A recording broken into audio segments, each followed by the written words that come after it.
I'm Michael Robinson. On December 7th, 2017, around 1:45 p.m., I sent an email to my superior saying I have a pain in my chest and was going to the emergency room. I was dealing with chest pains about 4 days and was going home lying down until the pain subsided. It was a dull, nagging pain here on the left side of my rib cage just above the elbow. Most days it would rise up and fade away, but this day was different. It lingered a little longer with more regularity.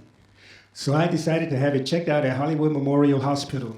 They took blood and x-rayed my chest. The emergency room doctor told me I have a blood clot in my lung. They put an IV in my left arm dripping heparin to dissolve the blood clot. He returned saying you have 2 lymph nodes, one in each lung that could possibly be cancerous, but when you leave the hospital, schedule an MRI to find out for sure. He came back again. One of the 3 main arteries of the heart is blocked 50 to 70%. But the first order of business was to clear up the blood clot in my lung. They drew blood every 4 to 6 hours by sticking me or the IV in my right arm. It was needed to adjust the level of heparin in the IV bag. I was on heparin for 6 days, and on the 7th day, I was given Eliquis and told I'd be on it for 6 months, and if I got another blood clot, like Chris Bosch, I'd be on blood thinners for life. You see the look on my face leaving the hospital? At that time, I thought my biggest concern was the blocked artery in my heart and if the lymph nodes were cancerous. No, it costs to live, but even more to die. Co-pays are for real. Look at this. For doctor visits and medications with crazy side effects. The blood thinner and cough suppressants I took, but instead of taking the statin drugs, I changed my diet. If you want to know how, click the link in the comment box below. Even after making my in-office copay, so much medical stuff was lying around, I just stuck it in this bag. Appointments, prescriptions, my second $42 medical bracelet. So I do the MRI, and the 2 lymph nodes that could possibly be cancerous were. And not only were they cancerous, but I had cancer on my kidneys and on the outside of my lungs. Next step was a PET scan or CAT scan. Several doctors told me if it lights up, it's cancer. Top and side views show it lights up. The pulmonologist told my family that chemo would do little to nothing at all to help someone in my condition. To be a little more specific, the doctor told my daughter Ashley, who's a nurse, cancer was going to race up my esophagus into my brain, and chemo wasn't going to help. My loving family kept that little nugget from me, but my wife suggested I just stay home. I said if I ever got up out of bed and was too weak or too sick to go, I would stay home. Who wants to sit home and every 15 minutes look in the mirror? Yeah, looks like I'm dying. The cough drug I couldn't take and drive. I'd take it when I got to work. On it, I still coughed a lot, even more when I talked, walked, or moved too much. I would get weak and exhausted after being up a while. A 6-hour workday felt more like 8. Some days I'd leave early. I'd even clock out and go into the company closed kitchen and put my head down until I felt strong enough to take the 40-minute drive home. The cafeteria is large, seats about 40 people. One day, resting with my head down, was interrupted by someone calling me. I looked across the cafeteria to see a large employee looking at me from over the top of the company vice president head. He said, "You didn't answer the first time I called you."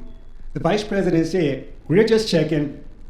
Leo thought I was dead and got Rick to come touch me or something. Most days when I got home, I'd collapse on the living room sofa or lounge in front of the TV. I didn't want to lock away somewhere in a bedroom where no one could hear me if I started having complications, so I'd rest a while around people, gain enough strength to eat, bathe, and go to bed. While lying in bed in the still of the night, I'd try to breathe.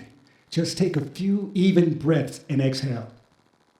Around January, there was never a time when I felt good like I wasn't dying. I struggled to breathe. I knew I was dying and couldn't do anything about it. I prayed to God in Jesus Christ's name that if I was just out of time, I was ready to go. But if the devil was trying to steal from me, that you, God, would deliver me. The best part of dying a Christian was death had lost its sting. I'd hoped God would deliver me, but if not, I know a lot of people in heaven I was looking forward to seeing again someday. Anyway, my wife's church prayed for me. My boss said his family and church prayed for me. Several employees replied to an email I sent out to the company letting them know I was headed to chemo. Some words of encouragement. Steve offered to set up a GoFundMe account. I passed on it. Anderson replied God would heal me. My project manager arranged for me to send my test results to his wife, who worked at a college cancer center, just to help my wife schedule appointments and find doctors and stuff. That same hour, he came to my cubicle saying, "Why are you here? You should be in chemo."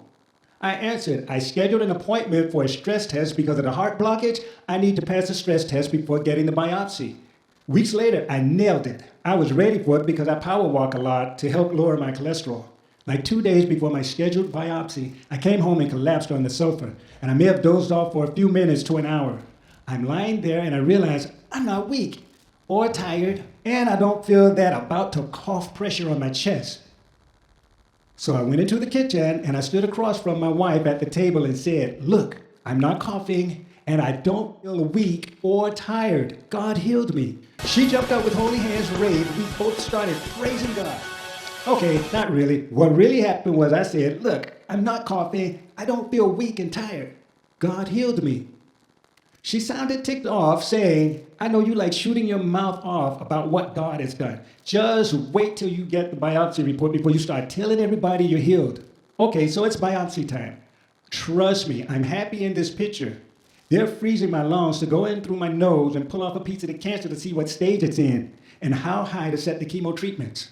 A few days later, one evening, the doctor's office called and said, "No cancer found." Okay, it was for real this time. My wife was jumping and praising God, stopping only for a moment to tell me I should be giving God thanks for healing me.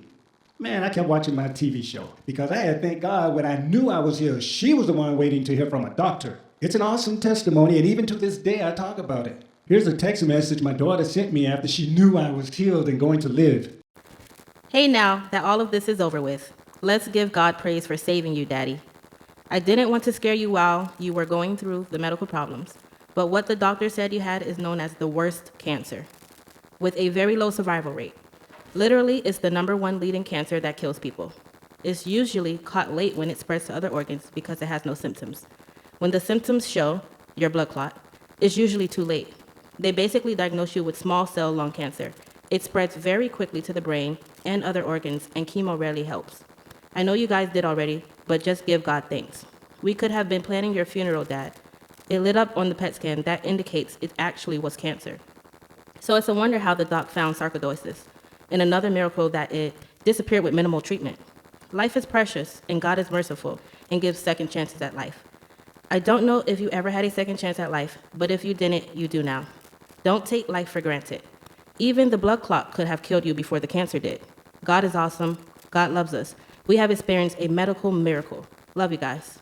My primary care physician weeks later said during a follow-up visit, "So the prednisone was for the sarcoidosis inside the lungs. What about the outside of the lungs and the kidneys?" And there was never any mention of sarcoidosis. I don't know what to tell you. I said, "God healed me." She cut me off saying, "Yes, yes, and take full advantage of it.